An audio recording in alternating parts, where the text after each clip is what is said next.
बिस्मिल्लाहिर्रहमानिर्रहीम अस्सलामु अलैकुम वरहमतुल्लाहि वबरकातुहू। उम्मीद है दोस्तों सब खैर व आफियत से होंगे।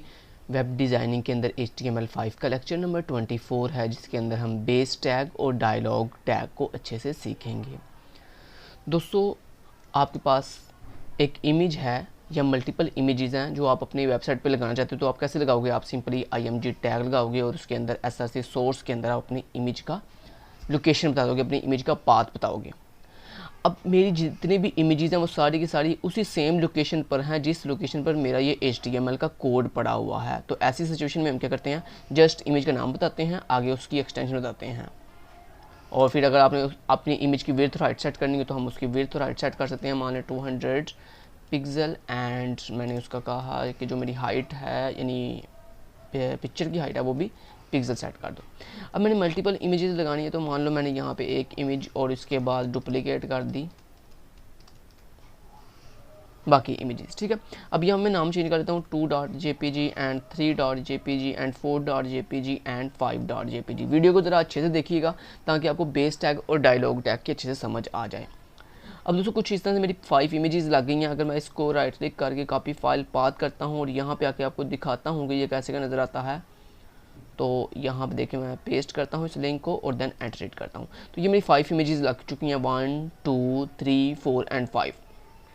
अब मान लें दोस्तों आपने एक वेबसाइट क्रिएट की और उस वेबसाइट के अंदर आपने इसी तरह आपका ये फोल्डर है कोडिंग वाला और उसके अंदर कुछ इमेजेस आपने लगानी है अपनी वेबसाइट के अंदर, और आपने इस तरह से इमेजेस रखी हुई थी और आपने ऐसे इमेजेस लगा दी तो आपकी इमेज लग गई।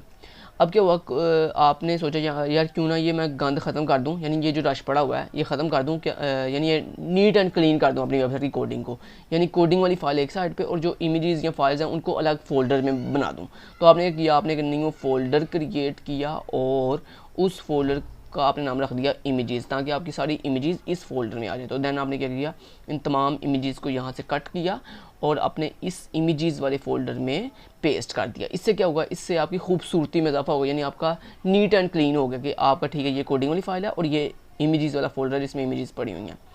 अब दोस्तों क्या हुआ कि अब आपने वहाँ पे इमेजेस सारी सारी उठा के उस फोल्डर में तो रख दी, लेकिन उससे नुकसान ये हुआ कि जब आपने आके अपनी वेबसाइट को एक दफ़ा रिफ़्रेश किया तो उसको आपकी इमेजेस नहीं मिली। क्यों नहीं मिली? क्योंकि आपकी अब इमेजेस सेम उस लोकेशन पर नहीं है जिस लोकेशन में मेरी कोडिंग है, बल्कि उस लोकेशन के अंदर एक फ़ोल्डर है इमेजेस नाम का, उसके अंदर इमेजेस पड़ी हुई हैं।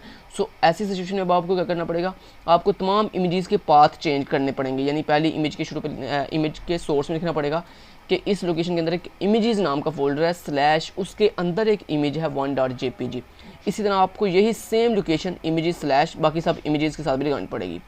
तो मान लो अभी तो ये 5 इमेजेस हैं, अगर दोस्तों यहाँ पे कोई 50-60 इमेजेस होती है वेबसाइट के ऊपर, तो क्या आप सब के साथ ऐसे इमेजेस स्लैश इमेजेस स्लैश लगाते? नहीं।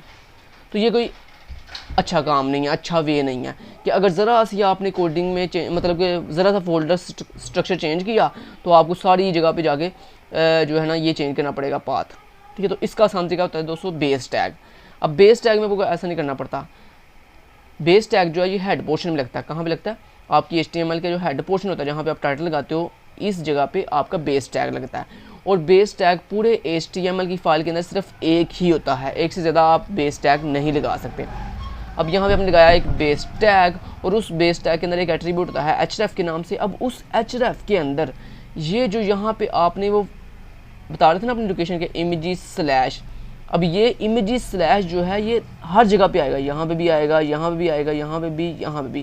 तो ये जो सेम लोकेशन होती है ना, जो तमाम आपकी वीडियोज़ ऑडियोज़ और पिक्चर्स के अंदर जो आप सेम लोकेशन यूज़ करते हो, जैसे ये सेम सब के अंदर कॉमन क्या है, इमेजेस स्लैश। तो आपने ये इमेजेस स्लैश उठा के कहाँ रख दिया, अपने बेस टैग के href के अंदर।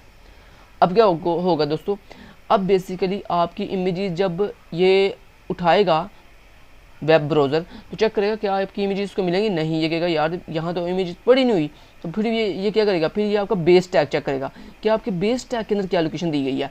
तो आपके बेस टैग के अंदर लिखा गया है इमेजेस के अंदर। तो ये क्या करेगा, ये फ़ौरन से समझेगा कि आपकी लोकेशन के अंदर एक इमेजेस नाम का फोल्डर है, उसके अंदर जाके ये चेक करेगा। तो ये चेक करेगा हाँ यहाँ पे इमेजेस पड़ी हुई हैं। सो इस तरह इसको ये इमेज सारी सारी मिल जाएंगी। समझ आई। तो मल्टीपल चीज़ों की सेम लोकेशन को हम एक बेस टैग में बंद कर देते हैं ताकि हमें ये सेम लोकेशन मल्टीपल जगहों पर ना लिखनी पड़े, ताकि हमारा टाइम वेस्ट ना हो। तो अभी देखिएगा ज़रा, F5 से मैंने किया रिफ्रेश और ये देखो आपकी सारी की सारी इमेजेस मिल गई हैं, क्योंकि मैंने अपना जो लोकेशन थी, सेम लोकेशन थी, वो मैंने अपनी बेस टैग में लगा दिया। तो ये था बेस टैग, जिसको मैंने बहुत ही डिटेल से आपको समझा दिया।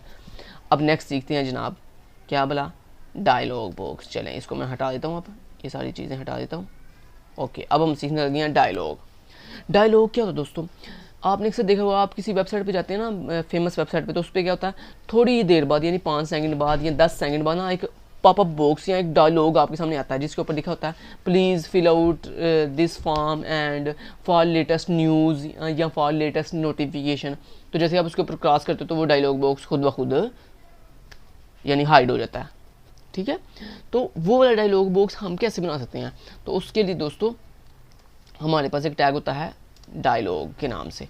अब इस डायलॉग टैग के साथ आपका एक डायलॉग बॉक्स बन जाएगा। उस डायलॉग बॉक्स में हमने क्या ऐड करना है, अब वो आपकी मर्ज़ी है। तो यहाँ पे आप फॉर्म भी बना सकते हो, आप जो मर्ज़ी बनाओ। तो मैंने एक H1 हेडिंग दे दी जिसके अंदर मैंने लिख दिया KST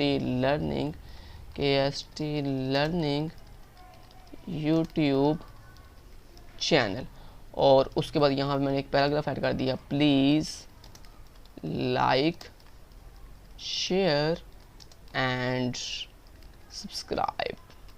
ओके, सब्सक्राइब, तो ये मैंने ऐड कर दिया। अब दोस्तों मैं आपको दिखाता हूँ, यहाँ से इसको रिफ्रेश करके, F5 से किया रिफ्रेश, और यहाँ पे आप सोचोगे यहाँ पे तो कोई डायलॉग बॉक्स आपको नज़र नहीं आ रहा, क्योंकि दोस्तों डायलॉग बॉक्स जो है बन चुका है, लेकिन उसको शो करने के लिए हमारे पास एक एट्रीब्यूट होता है डायलॉग टैग के अंदर जिसका नाम है ओपन। जब आप ये ओपन लिखोगे इसके अंदर तो ये ऑटोमेटिक आपका शो हो जाएगा डायलॉग बॉक्स। F5 से करता हूँ रिफ्रेश और ये देखो ये डायलॉग बॉक्स आ चुका है। अब मैं इसको थोड़ा जूम करके आपको दिखा देता हूँ। ओके, तो ये देखिए यहाँ डायलॉग बॉक्स आ गया। अब ये जो मेरी हेडिंग और पैराग्राफ है ये मिड में नहीं आ रहा, इसको सेंटर में करने के लिए हम क्या करेंगे, हम अपने इस डायलॉग बॉक्स के अंदर आएंगे, यहाँ पे जहाँ पे हमने हेडिंग और पैराग्राफ दिया था, और यहाँ पे आगे हम जो है सेंटर टैग लगा लेंगे। सेंटर टैग को यहाँ से ओपन किया और इसको क्लोजिंग हम कहाँ पे करेंगे, अपने इस पैराग्राफ के बाद। ठीक है, और अपने इस हेडिंग और पैराग्राफ को आगे कर देंगे, क्योंकि हमें पता है ये दोनों चीज़ें हमारे सेंटर टैग के अंदर आ रही हैं। ठीक है जी, समझ आ गई। अब मैं करता हूँ F5 से रिफ्रेश और ये देखो आपकी हेडिंग और पैराग्राफ बिल्कुल सेंटर में आ गए हैं। तो ये होता है दोस्तों dialogue box. KST learning YouTube channel, please like share and subscribe. उम्मीद करता हूँ आपको दोस्तों base tag and dialogue box की समझ आई होगी। Thank you so much, till then guys, take care, अल्लाह हाफिज़।